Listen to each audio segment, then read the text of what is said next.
Welcome back, guys! I made a soft romantic look for Valentine's for you guys. I know there's a lot of choices out there on YouTube, so I did something that I thought I would wear. I started with my full foundation, contour. I didn't do any highlight yet, but I started with kind of the basics on because otherwise this video would be really, really long. Right now I'm just priming my lids with my Urban Decay primer in Original. This is my Urban Decay Naked 3 palette. I love this palette for different reasons than the other palettes because it's full of these blush tones. And I just love the variety and that it's all kind of a similar color family, so they all work well together. This is my Urban Decay Naked Basics palette. It's the first one. There's two now, I think. It's just a simple dome brush, and I'm pointing at the wrong color. But that one I'm pointing at is actually kind of a pink tone flat color, and the other one is a yellow tone flat color. I'm using the yellow tone flat color, and the reason, or the difference between the two, is if you've got warm undertones, then the yellow matte is going to look not white.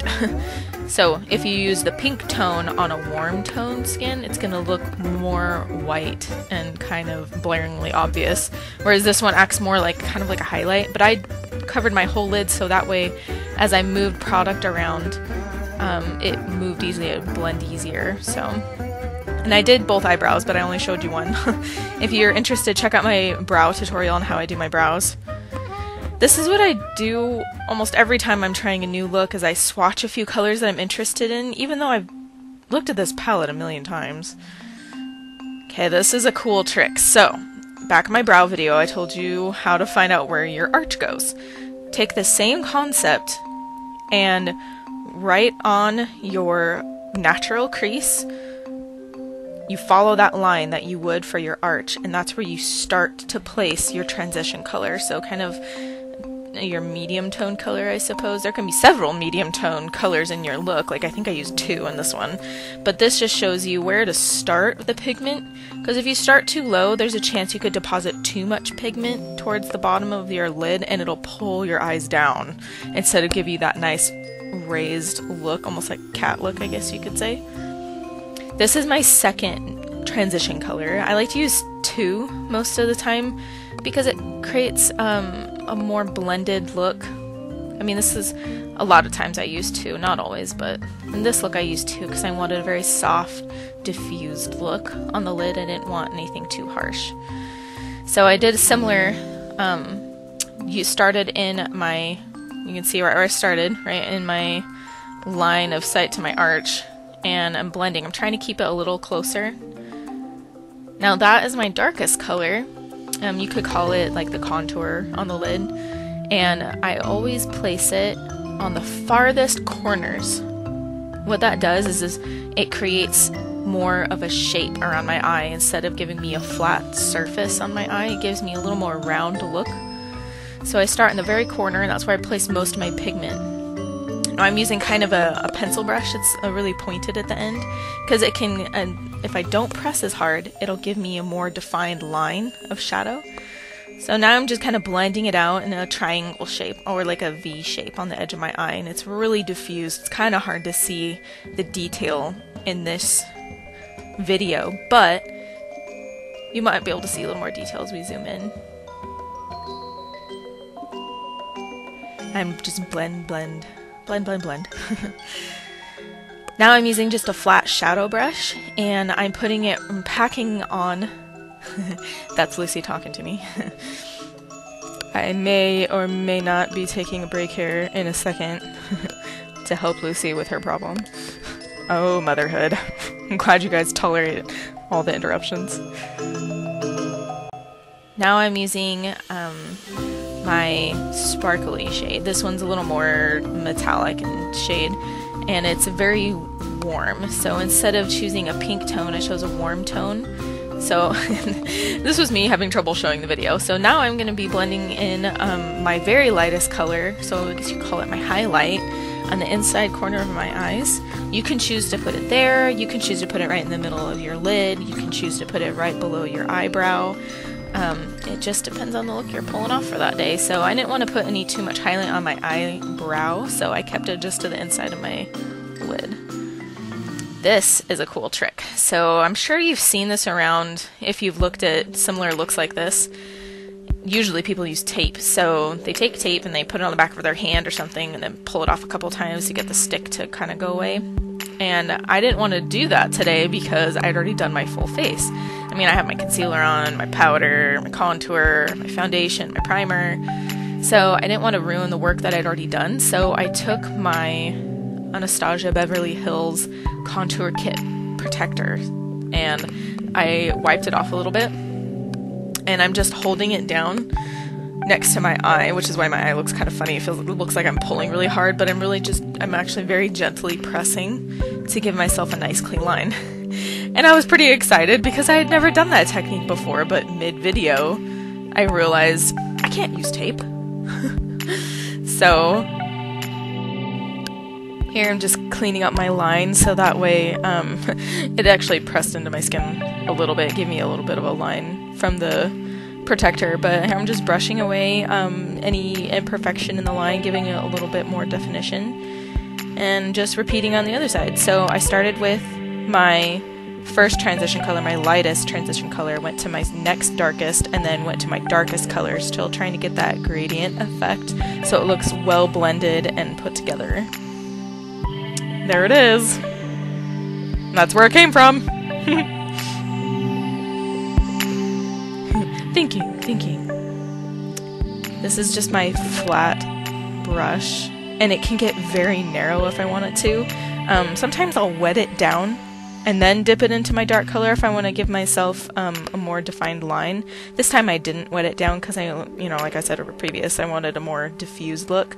So I'm giving myself some darkness at my lash line. Even though I know I'm going to put on false lashes, it just makes the line look a little more, I guess, realistic with your eyelashes.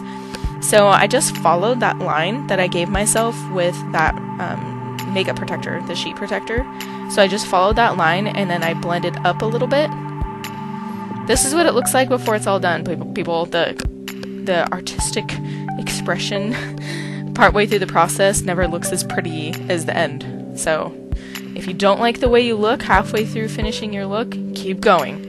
Don't wipe anything off unless it's a total disaster, but chances are you just need to keep going. So now I'm taking my lightest transition color and I'm just giving myself a brush all up and down my lid. And now I'm taking my my second dark transition color, and I'm just going from halfway through my lid to the outside. This is Jane Iredale 24 karat. I wouldn't call it glitter, but it's more like a shimmer glitter than anything. I just wanted a little extra sheen and pop right on my eyelid. Lucy says, I like your eyes. Oh, this is a fun trick. This is a glitter liner from NYX. I love their stuff. The only complaint I would have is that when it comes off, it doesn't, well, I guess it's not a complaint, it's just a fact. It peels off, which is kind of nice and kind of not. So you're not going to get chunks of glitter places when it comes off, but it does start to peel. So as long as you're aware of that. Ooh, these are my Lilly lashes. I was so excited to get these. I don't know if you can tell. So these are mink lashes. They're not the kind you're going to find at their drugstore. They're not false. They're natural. It's from mink. Cruelty-free, but mink lashes. And the difference is the band is not made out of plastic. They're super lightweight. The band is made out of a fabric. Pretty sure it's cotton. I'd have to double check on that. But what I love about that is they're really big lashes. Like, they look awesome, but they don't feel bad because they're really quite lightweight. And that means that the band is really bendable to your lid. And what I like to do is put the glue on, let it dry a little bit to get tacky, so that way it doesn't move around on your lid while it's drying. And you grab the center of it and place it right on the center of your lid. So that way you have an anchor point, because then you can go to the sides and press in the sides, like push them in, and you kind of pat at them. That's kind of what I'm doing right there. I'm patting at the front of it, pushing it into my lid.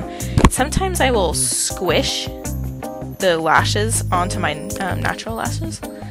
See in here, you can see the difference between natural and mink. Kind of doing the same thing on the other side. Right in the center. And then you can place on the edges. And then you press in. That side was way faster than the other side. And let's face it, sometimes lashes do not go on the way you want them to, so practice makes perfect, people.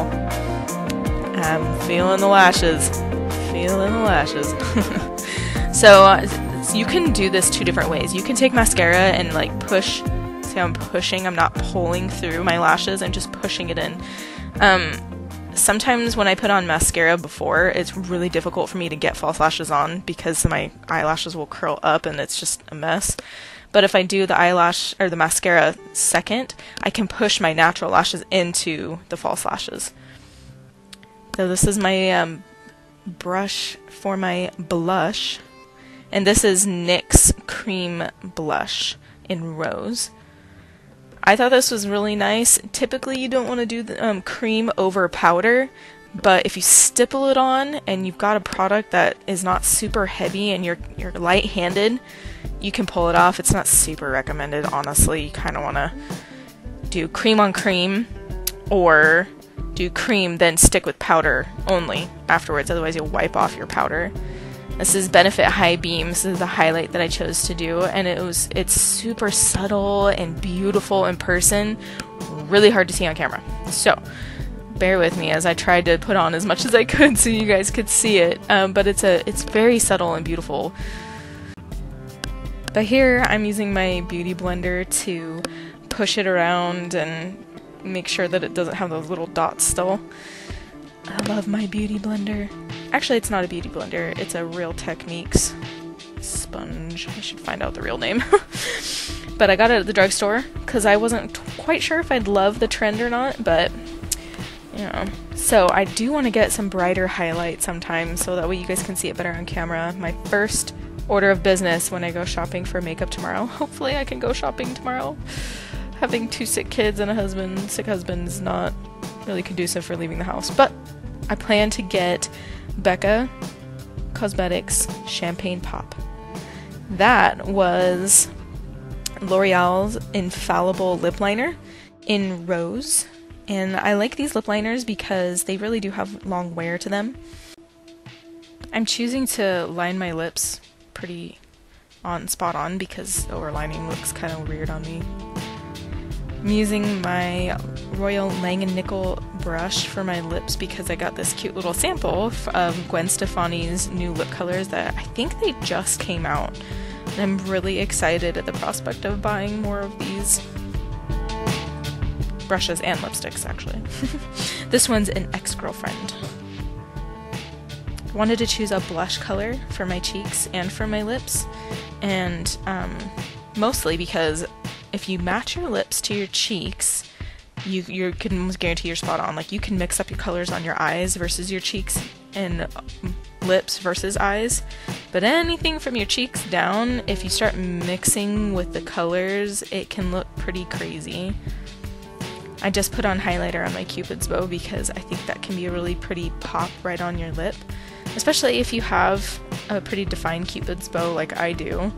Or you could put a highlight to define it even more, even if you don't have one. The beauty of makeup. And there you have it, people. Very soft, romantic Valentine's Day look that can be really wearable anytime. I wore this out to the store. I hope you guys enjoyed this video. I really appreciate you watching. I hope you learned as much as you could from this video. If you have any questions or you want to learn something else, let me know. Like, share, comment. I just love to have interaction with people that want to learn about makeup. Thank you so much. Bye-bye.